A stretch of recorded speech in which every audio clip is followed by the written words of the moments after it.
Piktori Alban Meka nga Gjakova pasionin për artin e kishte filluar qysh në fëmijëri për të mos ndaluar kurrë dhe sot kur një pjesë të ditës e kalon duke punuar. Ai thotë se ndihet shumë i përmbushur shpirtërisht me veprat që realizon. Si dashni e parë si fëmijë që ajo unë mas shumë të që më ka shty, edhe më së mëjt për kroja e disa personave që më kanë mbështet vazhdimisht, që në konë që më kanë shty. Edhe vetë e ka marrë atë rje edhe në vetë.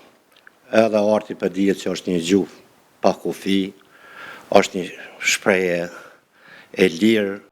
Në ditën botërore të artit, piktori Meka tha se pikturat janë revolt që mundsojnë shprehjen e protestës që nuk thuhen në shoqëri. Gjithmonë ajo shpreja në mbrëmshme, ajo revolta, ajo, që më thonë, ajo dhimbja që ki për diçka që prek më shumë edhe që ato është shpreh. Piktori nuk e pengon teknologjia e cila përdoret në kohë të sotme, kjo pasi ai mendon se teknologjia është një mundësi e mirë edhe për njerëzit e artit.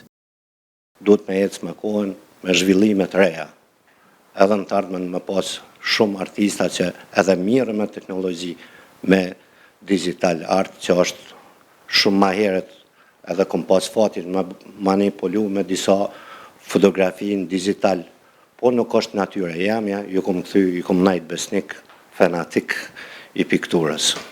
Për gjatë punës e tij krijuese, piktori Meka ka realizuar qindra piktura, ka hapur ekspozita në vende të ndryshme të botës, ndërkaq aktualisht është duke përgatitur që të hapë një ekspozitë në qytetin e lindjes.